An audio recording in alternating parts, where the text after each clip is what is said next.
Perfect.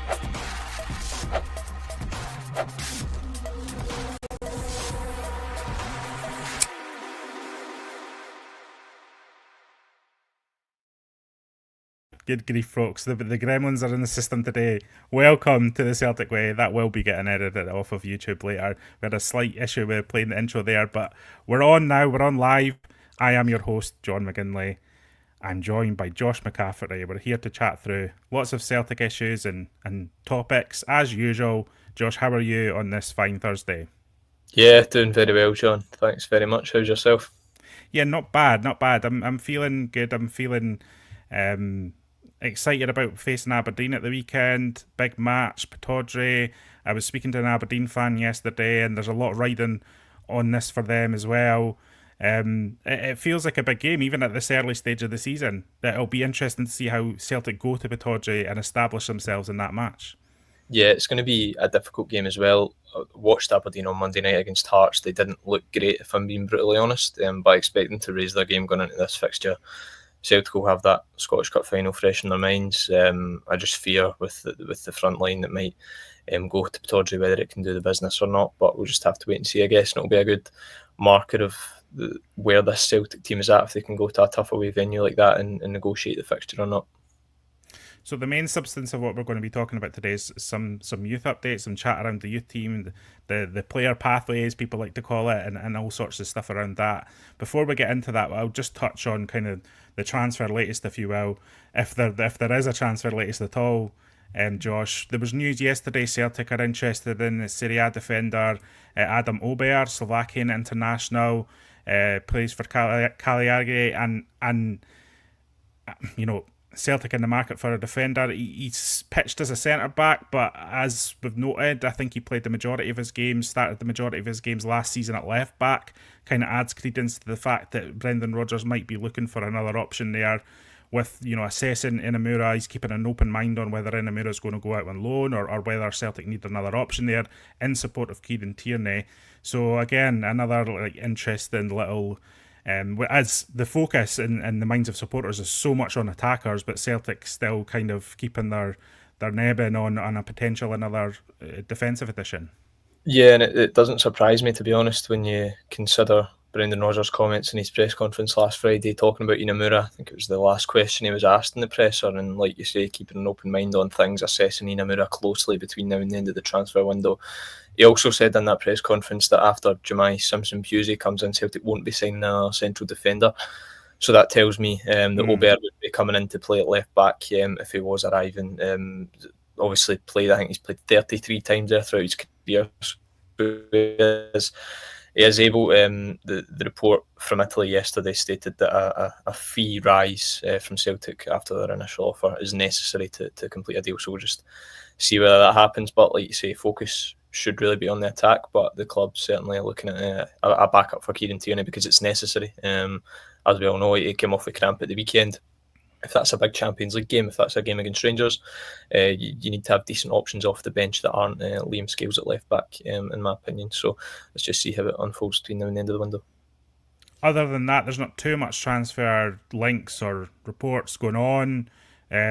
Nothing too much happening there. So we're not going to complain about that for the next 20 minutes. I think at this point, and Brendan Rodgers was right at the weekend, he's kind of tired talking about transfers because everyone knows what Celtic need, and until Celtic deliver that or there's signs of them delivering that, we're kind of in this mode of stasis. So what else is going on around the club? There will be media coming out of the club later on. Jamai Simpson he did his club interviews at the weekend, but he's doing his official press unveiling later today. So there'll be media conferences going up across various outlets, including ourselves, and photographs of Simpson Pusey with the shirt and the scarf and all that fanfare. So I guess we'll see a bit more of how Simpson Pusey deals with the media, deals with the press, get a bit more of a sense of his personality there. Yeah, it'll be good to see. Obviously, the official unveiling, the scarf above the head picture, as they say. I'll be intrigued to see how he speaks in the media, what his targets are. I'm sure he'll be asked about getting game time at Celtic, competing with the likes of Austin Trusty, Liam Scales. He'll be asked about his play style, what he can bring to the team. So a lot of a good bit she'll probably get out of Simpson Pusey today. Whether he plays at the weekend or not, that'll be another intriguing point. He won't be coming to Celtic just to sit on the bench as well. No, Manchester City like to put their young players out on loan to clubs where they're going to get minutes. So he will be playing a lot for Celtic this season, I expect. And yeah, I'm excited to see what he has to say, because often with a lot of the young players, Jamai Simpson, because he's only 19 years of age, they can be a bit short, sharp with their answers. Let's just see what he has to say. If he's an Alistair Johnston, if he's more of a Cameron Carter-Vickers. It's everyone always reads between the lines of whatever comes out of the club, whatever comments are coming out of the club.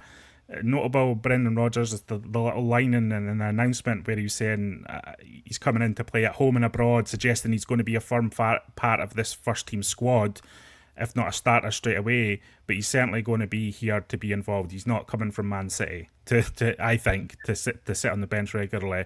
And I think he has ambitions to be a first team regular at some stage this season for Celtic. And hopefully he is, because if he is, that means he's an improvement on current options, or he's given Celtic something different for a different style of match, which may be necessary too. We know Brendan Rodgers talked last year about this kind of speed of play, speed of getting the ball forward, because when teams sitting deep against Celtic, inevitably it's Celtic's centre halves who see the most of the ball. They have the highest output in terms of passes, and it's really about making that possession count. And with Simpson Pusey coming from Manchester City, developing through that system, we know that their youth sides are so well integrated into the Manchester City style of play and kind of the Guardiola philosophy.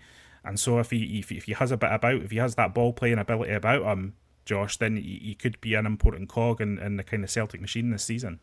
Yeah, and when you touched on his club interview there, one of the questions he was asked, funnily enough, was what are his strengths and his play style, and the first thing he said was playing the ball out from the back, because he's learned that.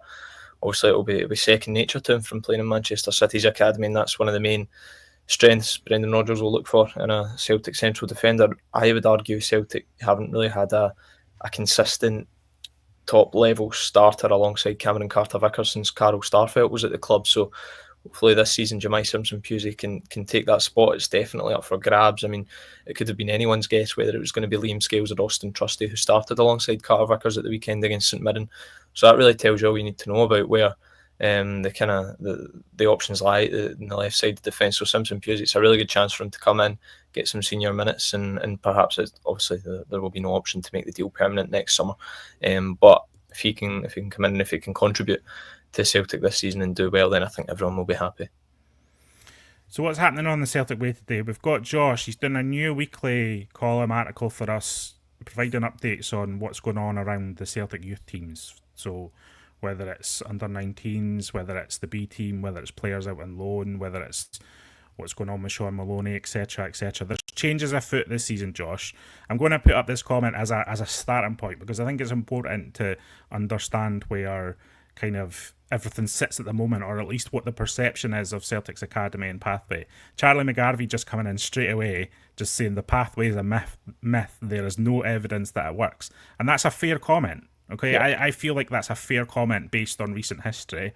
But the whole idea, I think, is hopefully that Celtic can change this going forward. And we know there are challenges. We know there are clubs kind of looking at Celtic as easy, cheap players to kind of target from the academy and develop them further in their own systems, and the challenges that come with that. We know that there's not really been great, integration of youth players into the first team in terms of regular minutes or substitute appearances. That is also a factor. What's happening? Where's your feeling on where things sit now, and what's your feeling on things of how Celtic are trying to change this going forward? I think going into the new season, there's a bit of positivity. I think there's new people in the building, like you say. Shawn Maloney, he's taken up the role of professional player pathway manager. Darren Addy had that role. He left for Swansea City. Maloney he's been quite active in his role since he's joined the club. Made a positive impression. It was central to getting the Ayr United cooperation agreement over the line. For anyone who's not familiar with the co-op agreement, Celtic can sign them with one team in the Championship, one team in League One, one team in League Two, and they'll get to send a maximum of 3 homegrown under-21 players out on loan to each specific side for the season, and at the same time as playing for the loan club, Celtic can recall them at any point for example, they have Jude Bonner at Ayr United. He could go there, play 15, 20 games for Ayr United, score 10 goals. Celtic could recall him to play a league game at home to Dundee on a Wednesday night, and then he could go back and play for Ayr at the weekend. So that's how that kind of agreement works. And I think in terms of that, it could be it could work. We won't really know how effective they're going to be until this time next year when they've been in place for a decent chunk of time. But I mentioned Jude Bonner there, he's at Ayr. You've got Kyle Ure at Ayr too, and obviously Scott Brown in charge, so there's an obvious Celtic connection. Maloney was, like I said, central to getting that deal done. He's been at their games. He watched first team training, and he was down speaking to Scott Brown at Ayr to get the deal done, which was good. And then one more player will join Ayr from Celtic as part of the co-op. The Brendan Rodgers is finalising his first team squad for the new season and just making sure players are fit and fully in check before sanctioning any exits for any more younger players. In terms of other co-op agreements, I mentioned that League 2 and League 1, the club are still exploring their options there. But going back to the initial point, the comment that was the pathway is a myth. I mean, in recent times, it's certainly a fair comment. I mean, the two regulars in Celtic's first team who have kind of came from the academy, Kieran Tierney and Cal McGregor. Cal McGregor made his first team debut even more than a decade ago. Kieran Tierney, it's somewhat the same. So there has been no so-called pathway over the past 10 years. But you're just hoping this season with Maloney in the door. Obviously, he's a really good, has a good football brain. He himself graduated from the academy, making over 200 appearances for the club. And yeah, you're just hoping with this new agreement, with new people in the door, that there can be a sense of positivity and that things perhaps can change. And that's it's a positive for me that obviously, and this is his job, so it's not like he needs plaudits for doing this, but it's positive that Shawn Maloney's obviously doing his due diligence on the Ayr United thing. I think people can look at that from the outside and think this is Celtic doing Scott Brown a favour of sorts. This is a kind of old boys network type of thing, but if Shawn Maloney's visiting there, observing training, speaking to Scott Brown, establishing what Ayr United can do for these players as individuals, and obviously that helps them in a Celtic context, I think that's really important. So it's encouraging to hear Shawn Maloney's involved to that extent, and he's making these trips and he's doing everything he needs to do to ensure that was the co-op agreement that Celtic went with. I think, as we know, Celtic were in discussions with a number of clubs, including Queen's Park, etc. So they feel that Ayr United is the best destination for them at this moment, which is a good thing. And I think there's kind of initial talk of like potential more co-op agreements, because you can have one in each division. That's right, you can have one in Scottish League 1 and Scottish League 2. So that's something in the offing as well down the line. Yeah, definitely. We just have to wait and see. Obviously, the transfer window is still a long way to go, and clubs, League 1, League 2, they've started their season already, but we'll see what happens. Obviously, Ayer's one, and then there's 10 teams in League 1, 10 teams in League 2. So, but I mean, I don't know if Celtic will get an agreement in each league. It remains to be seen. They might just get one. We'll just have to wait and see how it pans out. But they are, I believe they're already in discussions with one club in one of the divisions, but there's nothing concrete kind of in terms of updates on that yet. Do you think it's fair for fans to perceive the players who go on these co-op agreements, specifically the ones to the Scottish Championship one, are the players that Celtic see the brightest future for? Do you think that's a fair determination to make? Because they wouldn't be sending these players there and putting the effort to have them in this co-op agreement if they didn't think at some point they might have the potential to be more involved with Brendan's first team squad. Yeah, most certainly. It's a really good point, actually. Jude Bonner obviously made his first team debut for Celtic last season, and he's now down at Ayr. Kyle Ure is someone who I think impressed a lot of people with his performances, a couple of performances, cameos in pre-season for the first team. So yeah, certainly, I mean, it's basic logic, isn't it? You send your better players to the higher level. So Celtic sending another one will soon be joining the Championship, and whoever that is, the identity of that player, once you find that out, that will tell you a lot about Celtic's hopes for him as well, in terms of what they're looking for. So yeah, definitely. And then you see it might even be that the kind of younger guys, that maybe people who are 16, 17, maybe go to League 1, League 2, and for example, if you're 16 this season, you play in League 2 for a year. Maybe when you're 17, you play in League 1. you're 18, you play in the Championship, and then once you're 19, you've had 3 seasons of senior football across all divisions in Scotland, and you have a really good chance of maybe coming into the Premiership and making a bust for the Celtic first team. So, the long term, the strategy could certainly bear fruit. It's just very early days. The Celtic have only the Ayr United co-op agreement, I think, was only announced last week. There was a delay in kind of announcing it itself. They had Jude Bonner announced before they announced the actual co-op, but Celtic were dragging their heels on that. But yeah, we'll see if this does really bear fruit longer term, and you really hope it does, because in terms of the academy, like we say, there's just not been enough, and there's a special connection, I always feel, between supporters and academy players. I mean, you look at just take James Forrest's goal at the end of last season, for example. How emotionally charged the stadium was. You wouldn't get that if Yang Hyun-jun scored the goal. Do you know what I mean? Yeah. So do you feel we're losing that connection, Josh? It feels to me increasingly there's a lot of negativity around the academy. There's a lot of negativity around youth players just because no one's really proved themselves in recent years. I'm worried that connection we're talking about between the support and it is a difficult environment for these players to come and improve themselves as homegrown players. But I just feel like there's something being lost here, and that connection is becoming more distant. Fans are looking at it from the outside and seeing these players, some of the brighter prospects, just immediately leaving Celtic as soon as a team in a bigger league or with a more established academy just comes calling, and that isn't doing much to help the perception of everything either, because there's almost less trust now in these youth players that they're going to want to go on and perform for Celtic, and it feels like Celtic are really needing a couple over the next couple of years to really try and show they want to play for Celtic, but that they have the ability to play for Celtic too.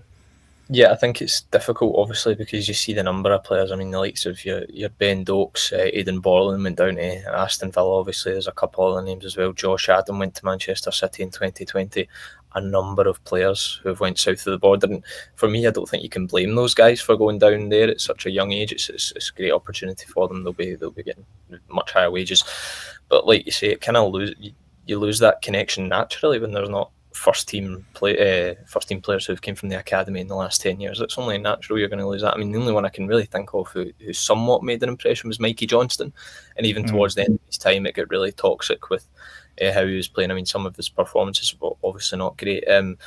Like you say, they really need even just one player between now and the end of the season to come in and make 10 appearances, for example, because you know what you're always going to get with academy players, as much as obviously their ability won't be that of a Rio Hatate or a Daisen Maeda, but they will always give their all. They will always give 100%, and fans want to see other fans on the pitch, and that's what they have with people like Kieran Tierney, with people like Callum McGregor, even Anthony Ralston and James Forrest as well. So if they can get a couple, even in the next 2 years, it would be really, really good to see. Because personally, for me, I don't think there's anything better. I mean, even you look across the city, Finlay Curtis has been doing well for Rangers recently, scoring in a Champions League qualifier, and you see the kind of connection that brings, and you just want that for Celtic too, if they can get a couple guys graduating.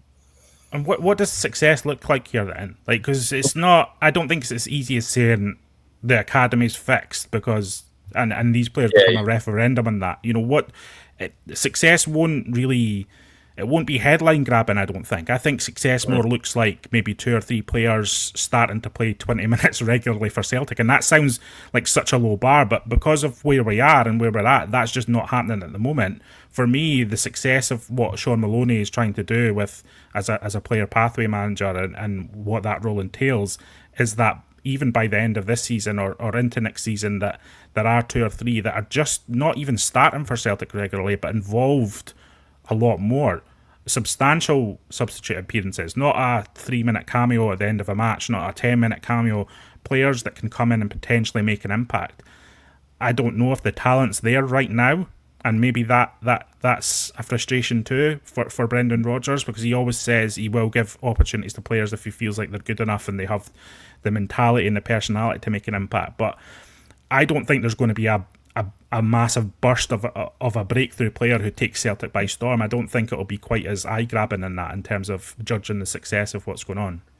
Yeah, I think in terms of the success, the bar is so low because it's been so poor for the last 10 years. You barely had people coming in. Jude Bonner played 15 minutes at the end of a game against Aberdeen. Celtic were 5-1 up on the night they won the game 5-1. Other players like Mitchell Frame getting a 10-minute cameo against Feyenoord, just never to be seen again. So if you just need people regularly in the first team. I think it's difficult as well because a lot of the kind of top prospects, obviously Jude Bonner, Kyle Ure, who have both gone to Ayr United, they play in areas in the park where Celtic are really stacked.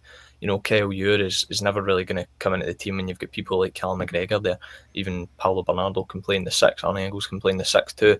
Jude Bonner, for example, you've just brought in Benjamin Nygren, you've got Rio Hatate there, it's Arne Engels.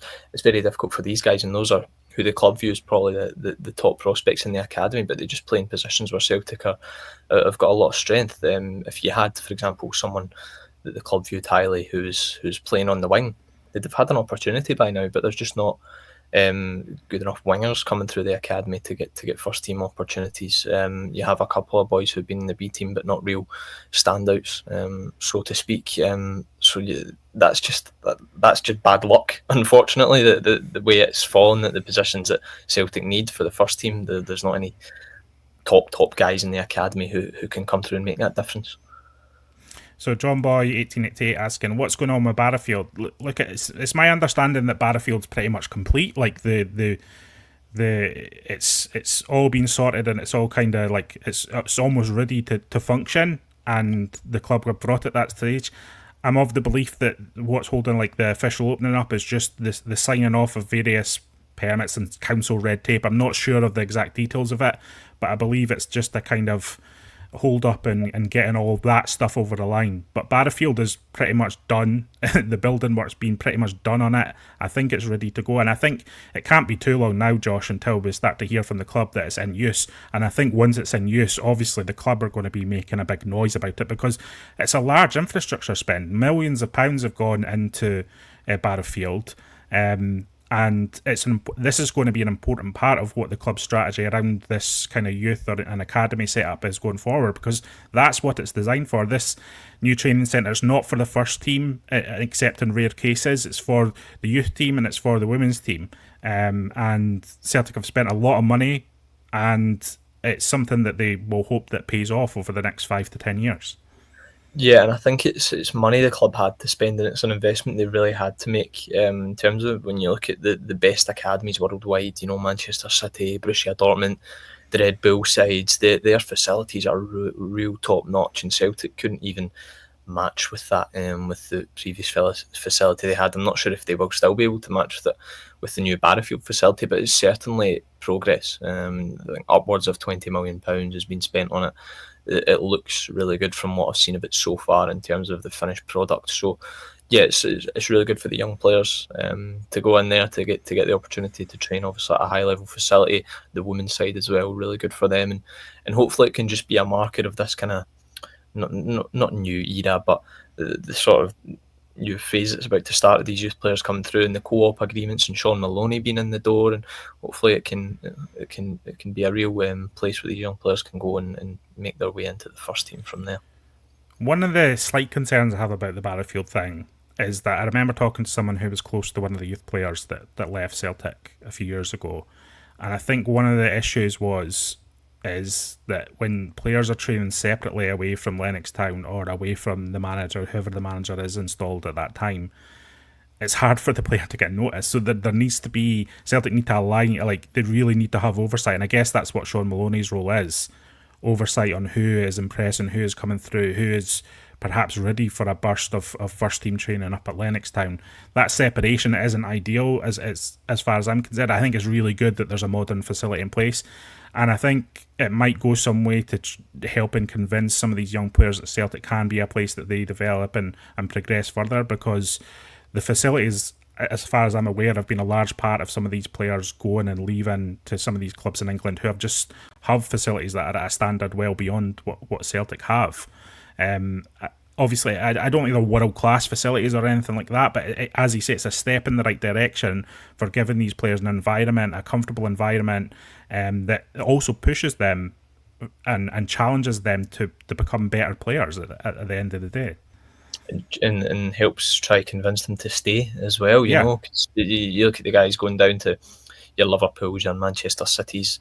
One of the, obviously money can be somewhat part of it. The name of the club, how big the club is, can be part of it too. But also what you're going to be dealing with on a day-to-day basis and where you're going to your work. And anyone for any job.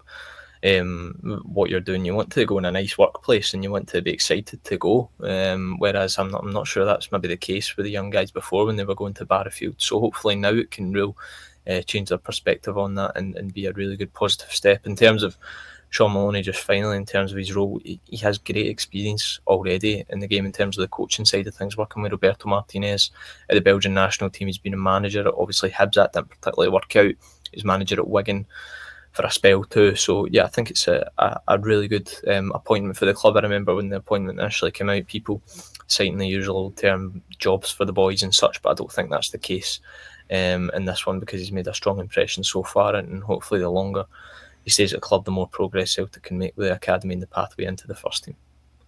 Yeah, I think there has been elements in the past of maybe employing former players or people close to the club that might not quite have the credentials. But I think in Shawn Maloney's case, that's not a default position. You've got to take everything on the case by case basis, and in my view, and I think I was happy that Shawn Maloney's come in and has this oversight and is also immediately involved and influential in determining what is going on with this. And listen, I know that it's going to be tough for Jude Bonner and Cal Uren, whoever this third player is at Ayr United. The Championship's a competitive division. Ayr United were pretty good in the division last year, and that gives me hope that they'll be moving forward in a positive fashion under Scott Brown, and it's not going to be disruptive or a negative experience for them, and that is something. But it's a tough division, isn't it? It's sometimes a tough division to play football in, Josh, as well, and they're going to need to kind of up their game and up their mentality to push through and stand out, because we want them to stand out. We don't want them to just go through the motions at Ayr United. You want them to stand out and become key players for them as well. Yeah, it's a really strong division this season, the Championship. Obviously, we've got two teams coming down from the Premiership, St Johnstone and Ross County. St Johnstone looked really strong this season. They won their first game of the season 5-1. You've got the likes of Dunfermline, who have got Neil Lennon, Wraith Rovers under Barry Robson, Greenock Morton are always a tough nut to crack under Dougie Emery too. So yeah, it's a really tough division. It's a good division for the players to gain experience in terms of men's football, going out there and seeing what they can do. So yeah, you want them to catch the eye. You want them to be scoring goals, getting assists, and particularly in Jude Bonner's case, because he's more of an attack-minded player compared to Kyle Ure, and he already has scored. He scored a peach on his debut in the League Cup, Jude Bonner. But yeah, hopefully between now and the end of the season they can do well, and maybe at some point, you never know, Celtic, when if the schedule gets tough, we know Brendan Rodgers speaks about that ultra marathon often when that comes around. Perhaps if there's an injury or two in the midfield, you might have to recall them, and if they're sharp, they're in good form playing for Ayr United. Scott Brown likes to play possession-based football at times. They can come into the Celtic first team and make that transition. Let's just see where it goes. Mark Fairfield asking, what has Maloney done? Well, listen, I think the strongest part in terms of this role specifically is probably the work that Shawn Maloney was doing with Belgium. Now, Maloney wasn't just putting the cones out at Belgium training every couple of months and just turning up and doing a part-time job. That was a full-time job at Belgium, and part of his role was monitoring a lot of the players, the Belgian players across Europe and the world, monitoring their progress, providing reports on that and analysis on that, and also maintaining relationships with the clubs where they are, which is really what his role at Celtic now is in a kind of lower youth level. He's monitoring all these players, he's providing feedback on where they are in their development and their progress, and also forging relationships with the clubs of where these players are. That's basically what his role is, as far as I'm aware, at Celtic. It's akin to like a development role, but also kind of have a loan manager role that you might hear of in football sometimes. And so I think that the experience of doing that with Belgium is actually very well suited to what he's doing at Celtic right now. Yeah, 100%. In Belgium, they've been doing that at an elite level. They have a lot of top level players. They were in the semi-finals of the World Cup at one stage. So yeah, taking that now into Celtic can only be beneficial for the club in terms of that. He's a very clever guy. He's switched on, and he was a really good player in his day as well. And he knows what it takes to graduate from the Celtic Academy. He knows the level required. So I think Celtic's, in terms of the whole encompassing thing with loans and academy, I think they're in safe hands with Shawn Maloney. But the proof will be in the pudding, like I keep saying, this time in a year, this time in 2 years, whether whether the co-ops agreement has been really effective, and Shawn's going to continue to do well in his role. Yeah, Mark's following that up, so he's not training or coaching, he's overseeing the players and not actively improving them. Yeah, that is his role at Celtic at the moment. It's Stephen McManus continues with the B team, and the B team have started their Lowland League season. Josh, a lot of changes in the B team just with all how this is functioning now, with Celtic sending more players here, there, and everywhere. The B team's in flux. There's a kind of younger group coming through now, and you're saying that was kind of reflected in their performances and results so far, scoring a lot of goals, but also conceding a lot of goals. Yeah, they've played 3 games so far. They've scored 9 goals, conceded 8, so it's very much a side in transition. And I think that might be the case for a lot of this campaign when you're going to be having, particularly if Celtic sign more co-op agreements with teams in League 1, League 2, you're going to have guys coming and going, and it's going to be difficult for McManus to pick a consistent starting 11. So we just have to see how it pans out for them this season. They finished second in the Lowland League last season, only 7 points behind East Kilbride, who won the league. So yeah, they've got some exciting young talents who are kind of the next generation. Hayden Borland, who I mentioned in my column, who looks like a really exciting young central defender, just 17 years of age still, established himself midway through last campaign in the B team. Again, in a UEFA Youth League game, he was chucked in for his debut in a knockout tie against Salzburg, and then did really well, and he's not looked back since. So yeah, it's exciting times. Adam Asghar is in charge of the under-19s. They were the under-19s, the under-18s, sorry, last season, the under-19s this season, getting all confused there. But yeah, so it's going to be a season of transition for the B-side and the other youth teams with players coming and going. And Asghar previously at Southampton and Dundee United, that's correct, isn't it? Yeah. Highly rated at Southampton, but the 18s didn't really have a really good season last year. I don't even think they finished in the top half of the league. We'll just have to see how they get on this year when it goes to 19s football. Because part of this co-op agreement as well is that there's a reduction in the number of matches at younger youth levels as well. Is that right? So what's happening is they're no longer an under-18s league, or what's happening with this? There is no longer an under-18s league, but it's an under-19s league this season, so it's essentially the same group of players that are just moving into the same league, but it's getting put up to a higher age range. But like you say, the number of games in that has drastically been reduced. I was told how many games there were a couple of weeks ago, but the number, I can't remember it now. I think it's certainly in the teens, so it's definitely not high. But the whole thinking behind that is, and the games are being taking place early in the week, so on Monday, Tuesday. So the thinking is it allows players who are on co-op agreements to go out and play for their clubs on the Saturday, and then they can, even if they want, play for the 19s on a Monday or Tuesday. Where there is a flaw in this is guys in the 19s who aren't on co-op agreements. For example, Celtic can only send out a maximum of 9 players across the whole academy to teams in the lower divisions. So it could perhaps stifle people in the 19s team's development, in the sense that they're only going to be playing 16, 17, 18 league games throughout the season. So that could potentially be an issue there in terms of that. But the B team will be playing a full season in the Lowland League. If Celtic qualify for the Champions League, they'll be playing in the UEFA Youth League 2, which is the youth version of that. And they did pretty well last campaign, got in the knockout stages. So, yes, it's an exciting season for the academy, and I'm excited to see how it all pans out. And like you say, if you keep up to date with my weekly column, you'll get all the updates. Yeah, Josh's first column's up on the website at the moment, so if you go to celticway.co.uk, you will find it there. And as I say, it'll be every Thursday, and just giving a roundup and thoughts and little developments, little snippets here and there of what's going on. Because, listen, I know as much as frustration there is around the academy, it's even more important then to keep an eye on it and make sure it's just not falling through the cracks in the perception and minds of everyone, including supporters. It's like we want this to be successful. So for Celtic, that's ultimately the goal of everyone at Celtic and the hopes of supporters too.